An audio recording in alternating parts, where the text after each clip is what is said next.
Ok, voilà. Bon, déjà, avant de commencer la vidéo, il faudrait que je rappelle 5 choses. Premièrement, Rafinha, ce n'est pas un Brésilien.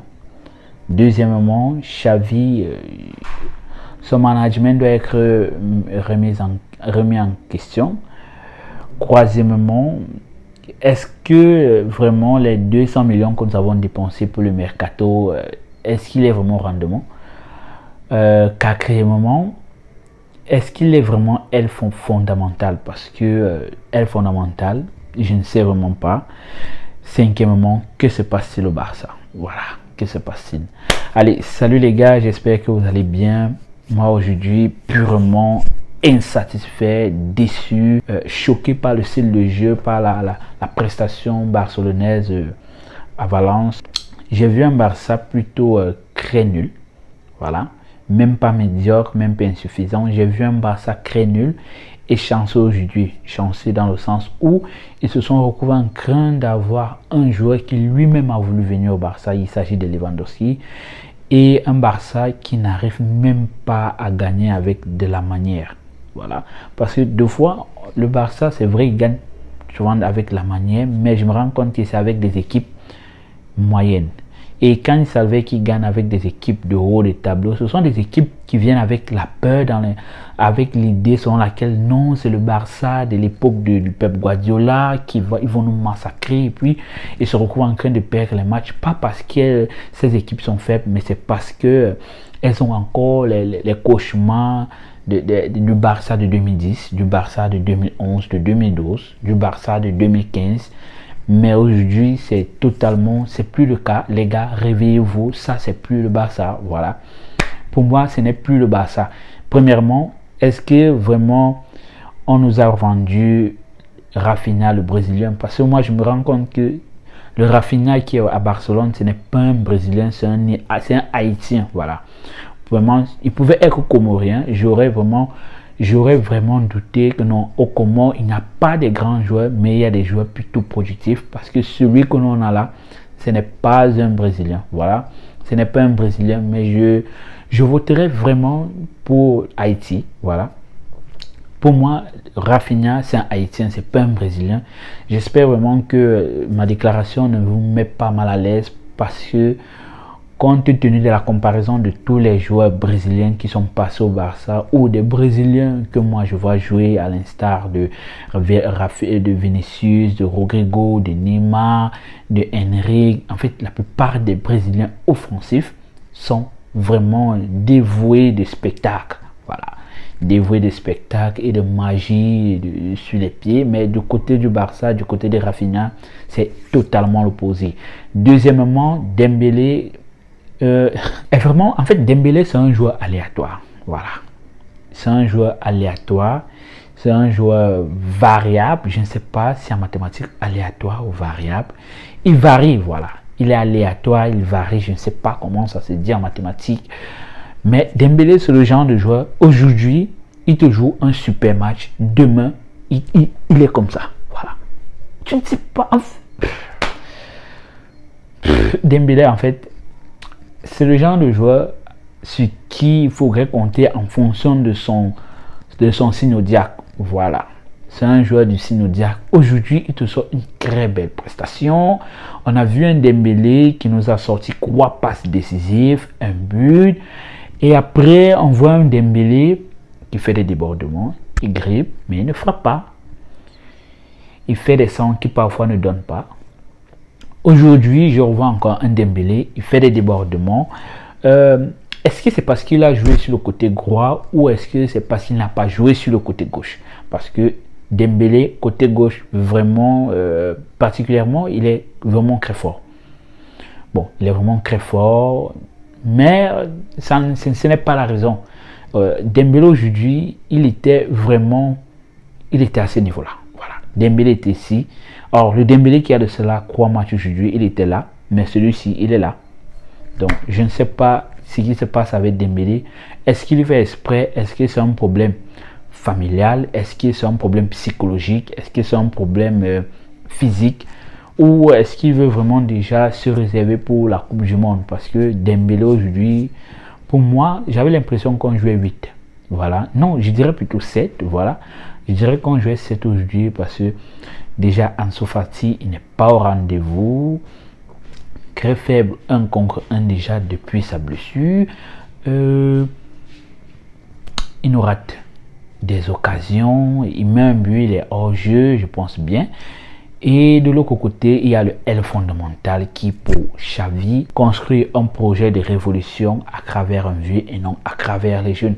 Ça, c'est la petite théorie bizarre de Xavi, bon, qui, moi, aujourd'hui, je n'arrive pas encore à comprendre dans quelle mesure il se retrouve en train de lancer de mettre en évidence, de pratiquer une pareille théorie de révolution à travers les vieux. Bon, le milieu de terrain du Barça aujourd'hui, moi, ne m'a pas satisfait. Il était plutôt nul. Je n'ai que vu Frenkie de Jong qui courait avec le ballon, qui faisait des déplacements, Busquets qui passait le temps à recevoir les petits ponts. Ici, chez nous, on appelle ça le Zolo. Il a reçu 2 petits Zolos là, et puis Xavi lui-même a constaté que son fondamental devrait sortir. Et heureusement, c'est la chose qui a été faite après la première mi-temps. Déjà dans l'ensemble de la première mi-temps, j'ai vu un Barça nul, pas insuffisant, pas médiocre, mais nul. Oui, j'ai vu un Barça nul. Deuxième mi-temps, il y a eu des remplacements, mais des remplacements qui n'ont même pas été productifs. J'aurais aimé voir Pablo Torre. Pourquoi? Parce que c'est un petit à qui on n'a même pas encore laissé assez de temps de jeu. Et pratiquement dans 2 semaines, ils vont aller en Coupe du Monde et le petit n'a pas encore les matchs dans les jambes. Deuxièmement, en attaque, il y a un problème. En fait, c'est psychologique là. C'est psychologique. Les gars doivent voir un vrai psychologue. Voilà, ils doivent s'asseoir, ils doivent faire des thérapies, ils doivent vraiment voir un psychologue parce que là, je ne sens pas le Barça depuis pratiquement 4 matchs. C'est vrai qu'ils ont gagné 2 fois face à Villarreal et à Bilbao, mais depuis le match face au Real de Madrid, je ne vois plus le Barça là, en fait. Je ne vois plus le Barça. Alors, deuxième mi-temps, il y avait un Barça qui a été sauvé, mais ils sont revenus avec des remplaçants, mais pas avec un nouveau style de jeu, mais plutôt avec des déchets, des buts manqués, manque d'efficacité, manque d'action. Il n'y a pas de frappe, de la part des milieux de terrain, ni des avançants, juste une histoire de passe. En fait, il faudrait que vous sachiez que le foot, en fait, c'est pas une histoire de passe. C'est une histoire de but.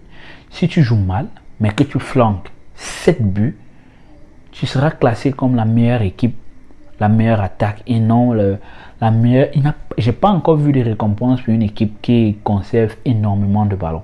Bon, peut-être avec la révolution des cérémonies de ballons d'or européens, il y a déjà des trophées qui se créent. Peut-être en ce moment-là, le Barça va pouvoir recevoir le titre de meilleure équipe en possession de balles, mais pour l'instant, ça n'existe pas. Et je n'aimerais même pas que ça existe parce que ça serait le trophée, la récompense la plus stupide. Voilà, la plus stupide, surtout pour une équipe qui est censée marquer des buts, mais qui se retrouve en train de conserver le ballon.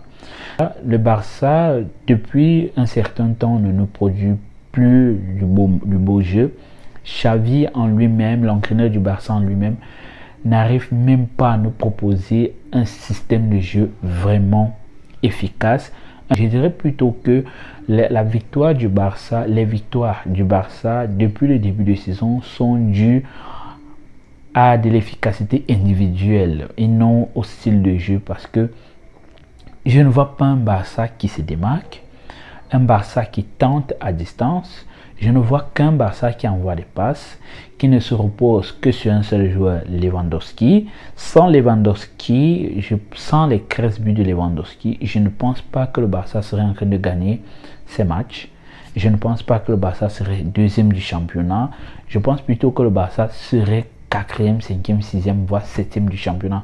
Alors, je ne suis pas en train de dire qu'il faudrait absolument qu'on éjecte Xavi de son siège, mais c'est pour attirer un peu l'attention à Xavi, à la gestion de l'équipe du Barça. Comme je l'ai dit, il y a de l'efficace, il y a de l'effectif, mais il n'y a pas de la gestion. Alors, un Barça sans une bonne gestion, c'est pas un Barça qui va vraiment aller conquérir, même en Europa League. Parce que aujourd'hui, l'Europa League, ce n'est plus cette coupe où il n'y a que les équipes de bas niveau. Mais ce sont des équipes où tu vas rencontrer l'Atlético. C'est un champion, c'est une coupe où tu vas rencontrer l'Atlético, tu vas rencontrer Manchester United, tu vas rencontrer Ajax, tu vas rencontrer Juventus, tu vas rencontrer le Barça, tu vas rencontrer...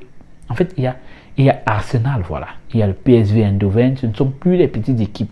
Alors, si c'est avec ce style de jeu que le Barça se dit capable d'aller remporter la Ligue Europa, la Liga ou la Super Coupe d'Espagne, allez, bonne chance pour vous, mais pour moi personnellement, je ne vois pas le Barça remporter au moins un trophée cette saison avec ce style de jeu. Alors, Xavi, si tu n'as pas encore ceci n'a pas d'autres possibilités, d'autres hypothèses, d'autres idées de formation, de style de jeu ou d'amélioration. Je ne veux pas dire qu'il faudrait que tu le laisses, mais je pense qu'il serait nécessaire pour les dirigeants barcelonais de vite trouver la solution avant qu'il ne soit trop tard. Voilà. Bon, quand même, pour la petite joie que j'ai eu à voir aujourd'hui, Lewandowski, il a marqué, pas qu'il ait reçu le ballon, il est allé chercher le ballon. Je suis satisfait vraiment de la prestation de Ter Stegen, de Koundé qui malheureusement se blesse. J'espère qu'il ne sera pas absent pour la Coupe du Monde.